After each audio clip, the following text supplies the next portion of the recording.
Hello again. Can you believe it is our 20th day reading Anne of Green Gables? I sure hope you're enjoying it. Today we're reading chapter 20, A Good Imagination Gone Wrong. Spring had come once more to Green Gables, the beautiful, capricious, reluctant Canadian spring, lingering along through April and May in a succession of sweet, fresh, chilly days with pink sunsets and miracles of resurrection and growth. The maples in Lover's Lane were red-budded, and little curly ferns pushed up around the dryad's bubble. Away up in the barrens, behind Mr. Silas Sloane's place, the mayflowers blossomed out, pink and white stars of sweetness under their brown leaves. All the schoolgirls and boys had one golden afternoon gathering them, coming home in the clear, echoing twilight with arms and baskets full of flowery spoil. "I'm so sorry for people who live in lands where there are no mayflowers," said Anne. "Diana says perhaps they have something better, but there couldn't be anything better than mayflowers, could there, Marilla? And Diana says if they don't know what they are like, they don't miss them. But I think that is the saddest thing of all. I think it would be tragic, Marilla, not to know what mayflowers are like and not to miss them." "Do you know what I think mayflowers are, Marilla? I think they must be the souls of the flowers that died last summer, and this is their heaven. But we had a splendid time today, Marilla. We had our lunch down in a big mossy hollow by an old well. Such a romantic spot. Charlie Sloane dared Artie Gillis to jump over it, and Artie did because he wouldn't take a dare. Nobody would in school. It is very fashionable to dare. Mr. Phillips gave all the mayflowers he found to Prissy Andrews, and I heard him say, 'Sweets to the sweet.' He got that out of a book, I know, but it shows he has some imagination. I was offered some mayflowers too, but I rejected them with scorn. I can't tell you the person's name because I have vowed never to let it cross my lips. We made wreaths of the mayflowers and put them on our hats, and when the time came to go home, we marched in procession down the road 2 by 2 with our bouquets and wreaths, singing 'My Home on the Hill.' Oh, it was so thrilling, Marilla.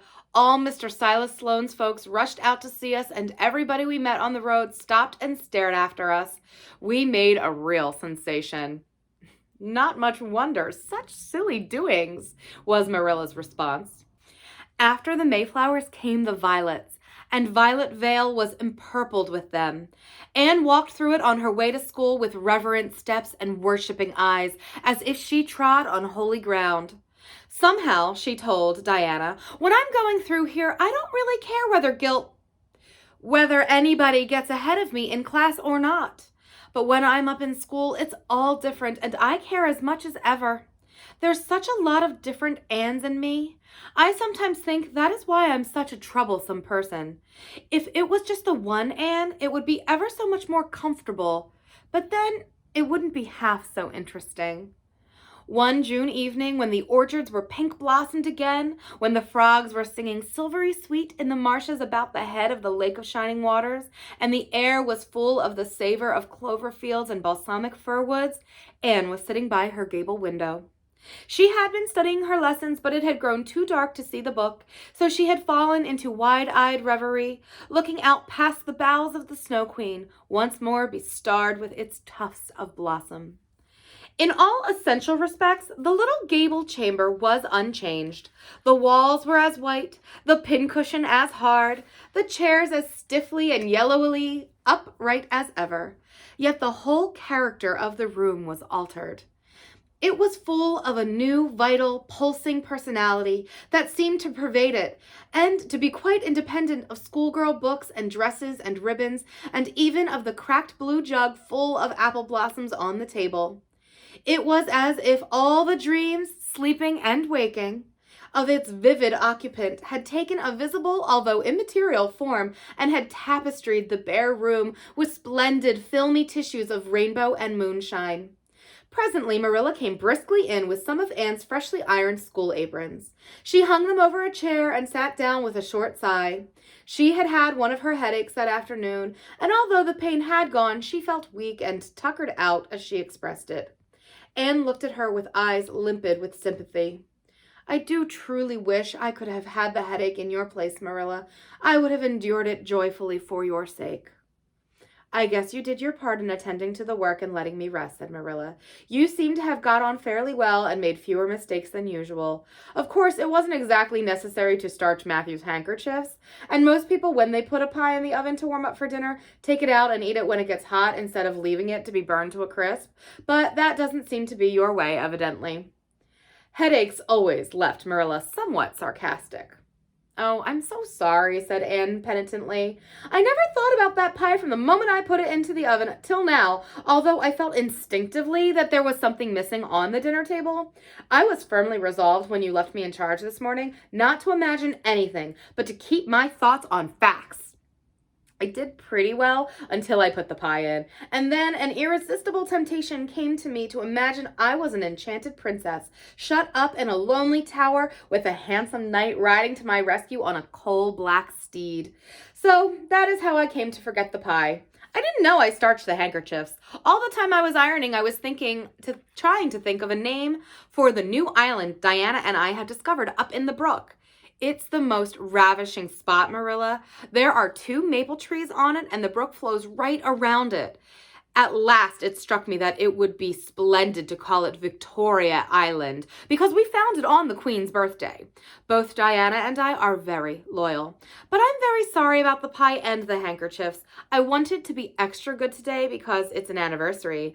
Do you remember what happened this day last year, Marilla? No, I can't think of anything special. Oh, Marilla, it was the day I came to Green Gables. I shall never forget it. It was the turning point in my life. Of course, it wouldn't seem so important to you. I've been here for a year and I've been so happy. Of course, I've had my troubles, but one can live down troubles. Are you sorry you kept me, Marilla? No, I can't say I'm sorry, said Marilla, who sometimes wondered how she could have lived before Anne came to Green Gables. No, not exactly sorry. If you've finished your lessons, Anne, I want you to run over and ask Mrs. Barry if she'll lend me Diana's apron pattern. Oh, it's too dark, cried Anne. Too dark? Why, it's only twilight, and goodness knows you've gone over enough after dark. I'll go over early in the morning, said Anne eagerly. I'll get up in sunrise and go over, Marilla. What has got into your head now, Anne Shirley? I want that pattern to cut out your new apron this evening. Go at once and be smart, too. I'll have to go around by the road then, said Anne, taking up her hat reluctantly. Go by the road and waste a half an hour. I'd like to catch you. I can't go through the haunted wood, Marilla, cried Anne desperately. Marilla stared. The haunted wood? Are you crazy? What under the canopy is the haunted wood? The spruce woods over by the brook, said Anne in a whisper. Fiddlesticks, there is no such thing as a haunted wood anywhere. Who has been telling you such stuff? Nobody, confessed Anne. Diana and I just imagined the wood was haunted. All the places around here are so commonplace. We just got this up for our own amusement. We began it in April. A haunted wood is so very romantic, Marilla. We chose the spruce grove because it's so gloomy.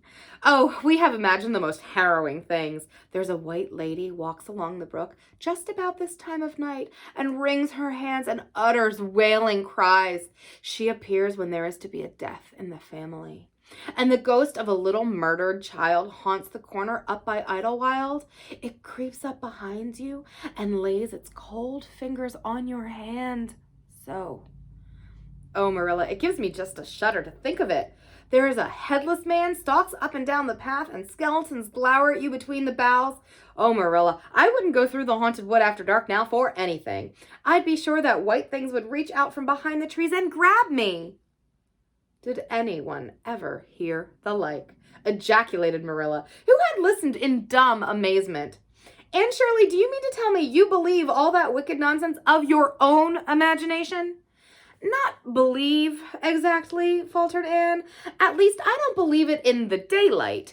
But after dark, Marilla, it's different. That's when the ghosts walk. There are no such thing as ghosts, Anne. Oh, but there are, Marilla, cried Anne eagerly. I know people who have seen them, and they are respectable people. Charlie Sloane says that his grandmother saw his grandfather driving home the cows one night after he'd been buried a year. You know Charlie Sloane grandmother wouldn't tell a story for anything. She's a very religious woman, and Mrs. Thomas's father was pursued home one night by a lamb of fire with its head cut off, hanging by a strip of skin.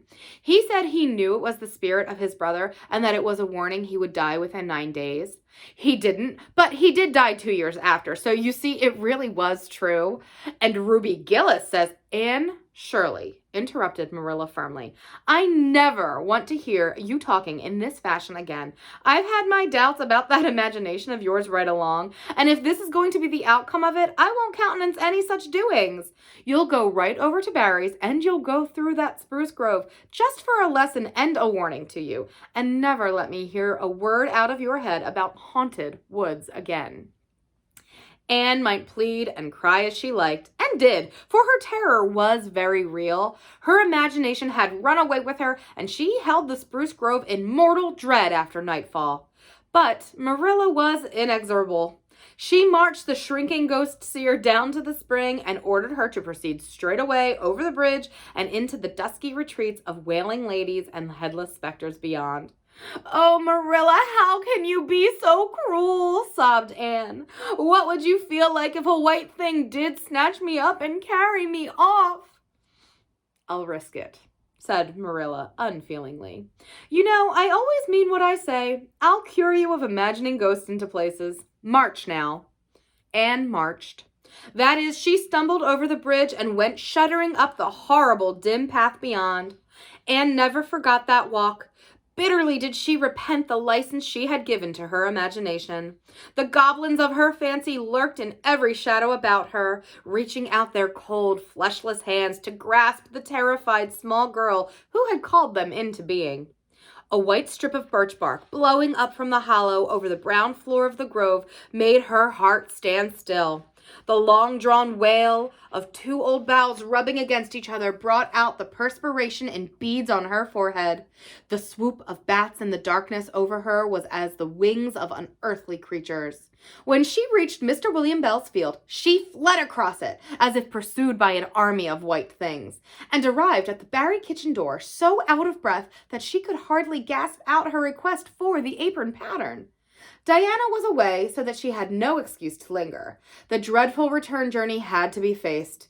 Anne went back over it with shut eyes, preferring to take the risk of dashing her brains out among the boughs to that of seeing a white thing. When she finally stumbled over the log bridge, she drew one long, shivering breath of relief. Well, so nothing caught you, said Marilla unsympathetically. Oh, Marilla, chattered Anne. I'll be contented with commonplace places after this. End of chapter 20. I love that chapter. It makes me laugh as someone, as I may have mentioned, with a overactive imagination for my entire life.